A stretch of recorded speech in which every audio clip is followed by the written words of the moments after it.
what's my legacy? Like, what am I really here for? And that's the question we ultimately are asking ourselves, I think, is why am I here on this planet at this time? What am I really here to do? It's not like how much can I achieve or how much money I can make or all of those things, but like truly, like, what can I give back? But I like, when I hear magician, I'm like, yeah, I kind of relate to that, kind of being able to pull a rabbit out of the hat, a lot of times as an entrepreneur. These other ones, I don't know if I'd give myself such glowing remarks, to be honest. Well, tell me about the king. That way I can analyze that one too. Totally. So it's my belief that every man is destined to live his kingship. And your kingship, it's a ship that we're on that you're the captain of for a little while. Unfortunately, when people think king, they think like they're on this throne and they're infallible and everyone should bow to them, right? And that's really, maybe historically how we've seen kings. But it's really about being the king in your own life. And for me, that's family. For me, that's children. How I am supporting my community. And the king is the one that has the legacy, has sovereignty, and is living by a code and is having a vision for his lands. And how it relates to a man in his life is that when there's chaos in your life, there's chaos in your kingdom. And often that you will then show up as a tyrant. That's the shadow of the king, where you're just using brute force to rule because really there's some deep insecurities that are happening. So the king in his fullness is about holding the tone and the energy for his kingdom so the lands can flourish and that people can thrive in his kingdom, and about giving blessing. A king, it's not about what you give, but it's not about what you get, but it's about what you give. It's about giving your blessing. Like when you mentor someone, when you guide someone, you think of coaches classically, like a baseball coach that mentors a young kid. And he's passing along that gift. He's passing along that wisdom that he's learned in his life. He's making the world, quote unquote, a better place for the next generation. To me, that's truly what a king is. And to be able to embody that on a daily basis. And I think people, especially, I'm 44 years old. So, people in their 30s that I work with, it's like they're just starting to tune into like, wow, like, what's my legacy? Like, what am I really here for? And that's the question we ultimately are asking ourselves, I think, is why am I here on this planet at this time? What am I really here to do? It's not like how much can I achieve or how much money I can make or all of those things, but like truly, like, what can I give back? You look at every successful person, they've made the millions, the billions, whatever. They've grown all these companies, all these things, and ultimately they want to give back. So I would suggest if we start doing that now, the amount of exchange of abundance that occurs is just unlimited. It's not once I get here, then I'll have that. And that's a part that comes into integrating all of the different archetypes and being able to have that awareness and experience them on a daily basis. I was listening to a Jordan Peterson thing the other day where he said 80% of your happiness is how your wife looks at you when you walk in the door. And I was like, that's so true. Because I can care less what anyone else thinks of me. I can care less what metric in the culture I've achieved. But when I cross over that threshold of my home, my personal kingdom, and I see a thriving, happy family where, man, I'm crying at dinner like 2 to 3 nights a week when we share what made our heart happy. Like I let it all out. I wear it on my sleeve, and I'm modeling that for my child. And he feels safe in the world because he knows what true masculinity is. And that's what's been under attack in our culture. What are men these days? What are women these days? I mean, that's a whole conversation now. Like, that's actually a conversation. So we're redefining or just defining what it is naturally. I'm not trying to redefine anything. We're just going back to what's true, what's natural. As a chiropractor, philosophically, it's things that are natural. That's all this, my journey started with was, I'm just going to follow what's natural. Man, that'll get you into a lot of trouble, by the way. Who knew that was such a rebellious idea, Michael, right? I know, right? Yeah. This is really, really helpful. And, I really like this idea of a king being this steward, right? Instead of this man on the throne, and you're kind of stewarding this next generation. You're stewarding your kingdom. Exactly. You're this benevolent, leader who then gracefully passes the kingdom over to the next generation.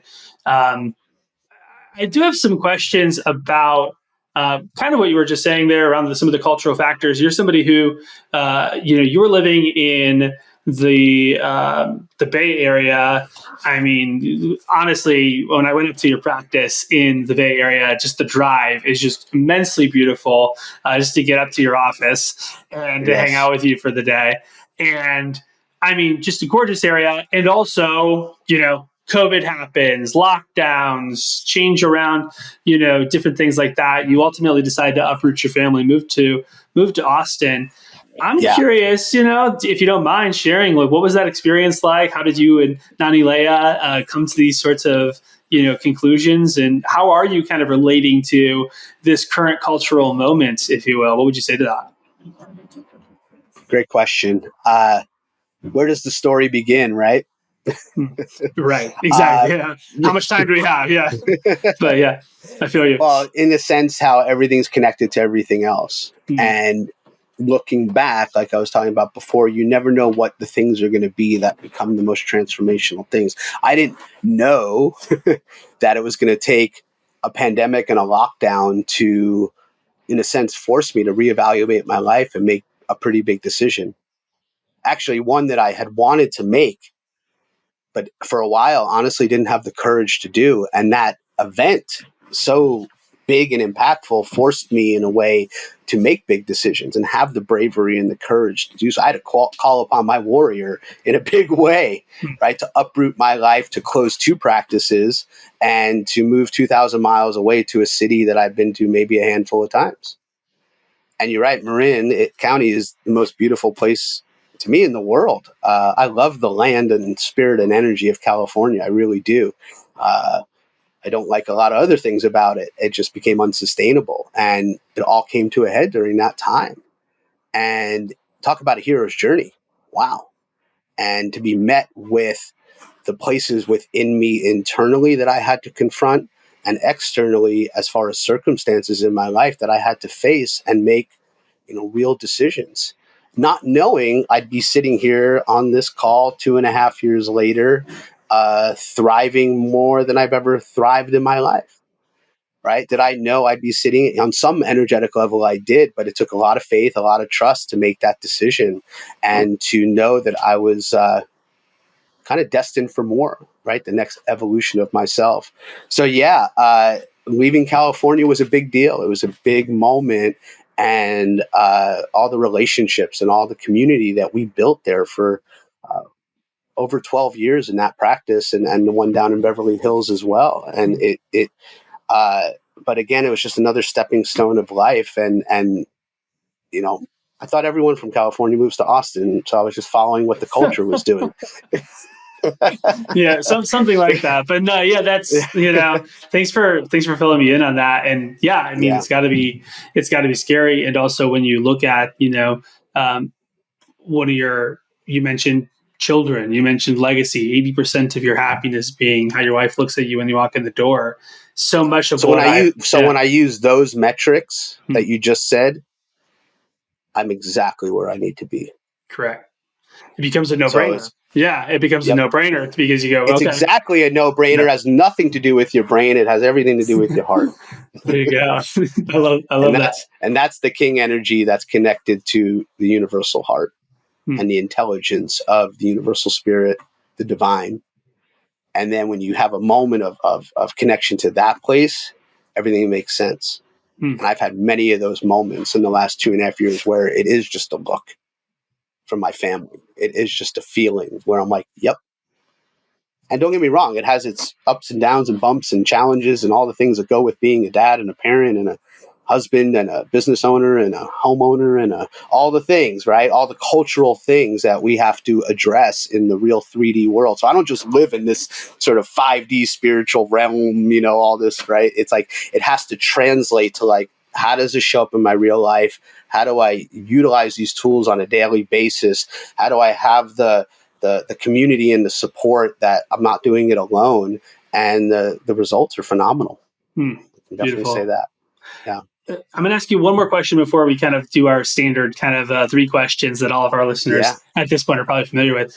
You strike me as somebody who bridges that gap between the spiritual and the practical, between kind of this collective service and taking care of your individual needs. You're very open-minded, right? And also not so open-minded that your brain's fallen out, Michael. So Thanks for the compliment. I would love, because I think that people like you are so rare in being able to speak to these different perspectives and be able to almost kind of transcend the perspectives and see it from a bird's eye perspective on the two sort of, in the culture war. So anytime I have an opportunity to ask a question like this, because I know it'll be impactful for someone, I like to take advantage of it. So I'm curious, how do you do that? And what would you say to somebody who's kind of stuck in this, pointing fingers, sort of mentality, or blaming, or like there's a lot of, combative energy, that's causing a lot of friction right now in the culture. I'm curious what you would say to that.